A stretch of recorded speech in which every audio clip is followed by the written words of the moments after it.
Hey, welcome to Germany from the couch. I have to be honest, living in Germany, some days it really feels like you're just battling endless bureaucracy.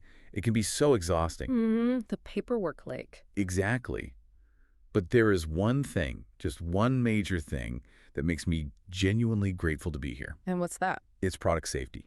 Especially when you're buying things for kids. hmm You feel like you can trust what's on the shelf. And that feeling right there, that's the hidden cost of all that frustrating The reliability. end cost, yeah. I mean, all those forms you hate are tied to thousands of unseen regulations, checks, and double checks, all designed to make sure that toy you just bought doesn't, fall apart into sharp pieces. Or worse. Or worse.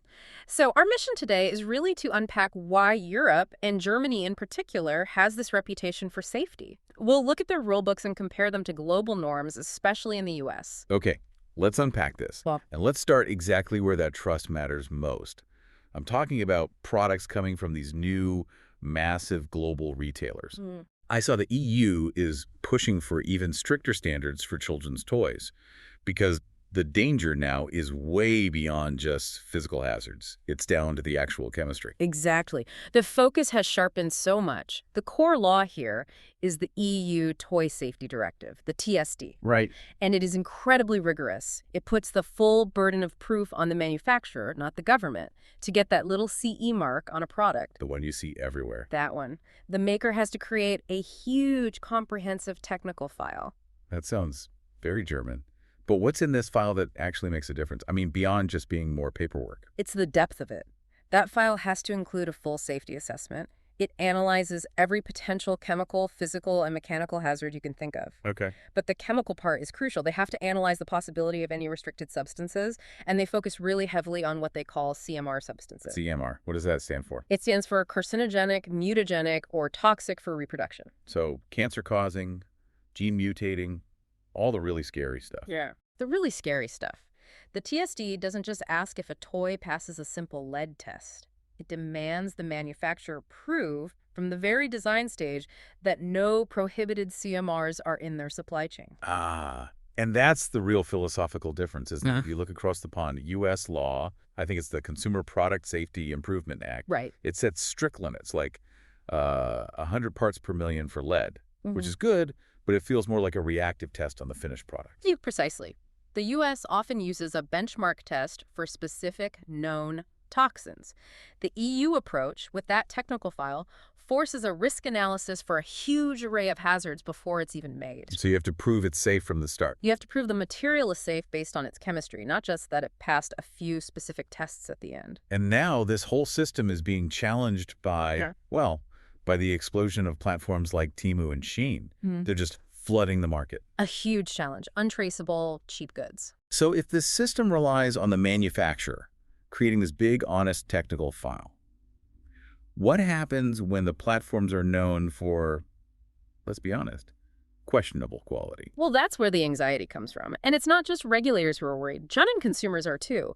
A recent survey showed that a staggering 50% of German consumers have a negative or very negative view of Temu. 50%. That's a lot of skepticism. Why are they so much more critical than other markets where, price is usually king? The reasons they give are pretty clear. 83% cite poor product quality, and 60% are afraid of counterfeits or fake products. So they basically assume if it's that cheap, the safety checks were skipped. They assume it, yeah. And the regulators seem to agree. I mean, the European Commission actually launched an investigation into one of these platforms. I remember reading about that. Yeah, they suspected it just wasn't doing enough to stop illegal products from being sold. Products that, almost certainly lack that fundamental technical file. So the strict standards are there, but the sheer volume of untraceable imports means the system needs way more transparency now. It's like what you see in food safety, with Walmart using blockchain to track lettuce from the farm. Exactly. They are trying to close that gap. The knowledge gap is the biggest weakness. Okay, let's pivot a bit because this feeling of safer European products, it definitely bleeds into things for adults too. Oh, for sure. Like makeup and skincare. I think a lot of people who move here from the U.S. or Asia just feel like it's inherently better regulated. I know I did. Well, that feeling is completely justified. The regulatory difference is actually is shocking. Right. The EU operates under its cosmetics regulation. And under this system, the EU has restricted or banned approximately 1,300 chemicals from use in cosmetic products. 1,300, okay.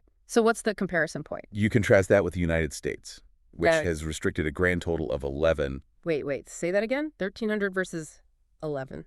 11. It's not a small difference. It's a fundamental split in philosophy. Is something safe until proven harmful, or is it suspicious until proven safe? That is just staggering. It Mm. makes you wonder what's in all those other products.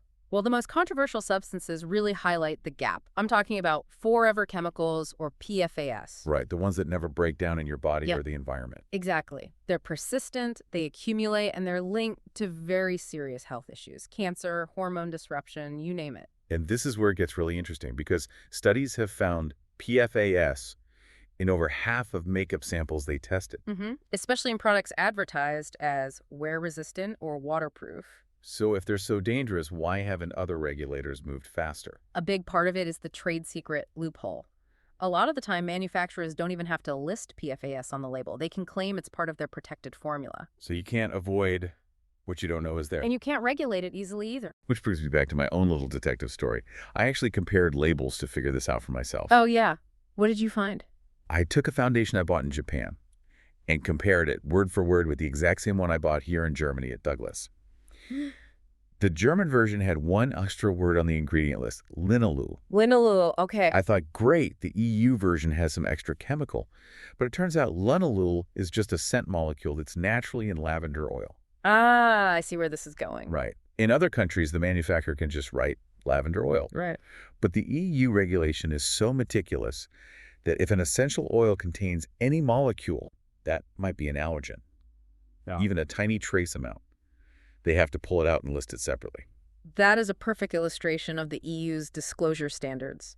It's why EU labels often seem so long and intimidating. It's not that they have more chemicals. No, it's that they're forced to be incredibly honest about every single component, every potential allergen. The regulation forces them to be the honest broker for the consumer. Which is a huge relief if you have sensitive skin or allergies. Yeah. Everything is spelled out. It is, and that transparency empowers people. You see it in consumer tools here. Apps like ToxVox or Yuka, where you can just scan a barcode, and it gives you instant warnings about any potentially harmful ingredients, all based on that super detailed label.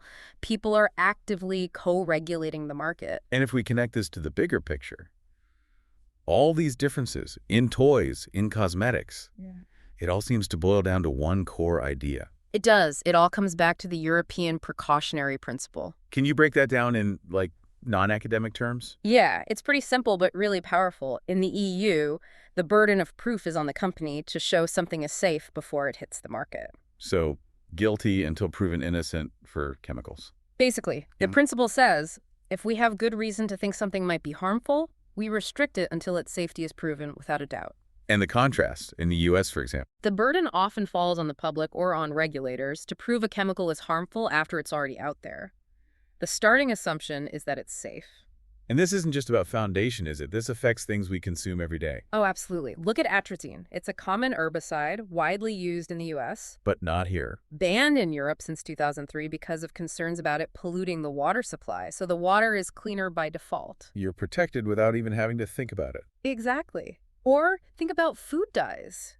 Certain synthetic dyes used in American cheese or candy are restricted here, or at least require a warning label because studies link them to hyperactivity in kids. That is wild. It means the baseline for public health is just higher by design. That baseline is held up by these huge frameworks. The main one is called REACH. Reach. It's a massive regulation that covers the registration, evaluation, authorization, and restriction of chemicals. It's the umbrella law for almost all chemical substances. And that's why the little CE mark on a toy is so important. It's connected to all this. Yes. The CE mark is the manufacturer's declaration that their product conforms to all the relevant EU directives, which includes RECH and the TSD. It's proof they've done the homework. So is it fair to say then that people here might just be healthier simply because their environment and their products give them fewer chances to be exposed to all this questionable stuff? I think that's a very reasonable conclusion. The system fundamentally limits the entry points for persistent and toxic substances. It just creates a higher safety threshold. And now consumers are demanding it. They are. In Germany especially, you see this huge preference for products with certifications. Organic or bio, fair trade. People are willing to pay for that assurance. They've internalized the idea that a super low price might have a hidden cost. So when we put it all together, it sounds like consumer trust here is built on three pillars, right? I'd say so. What are they? Well, first you have the strict regulations themselves. TSD, REACH, the legal backbone. The baseline. Second, you need proactive government screening, like the EU going after platforms that sell illegal goods. Right, enforcement. And third, you have that active consumer demand for transparency.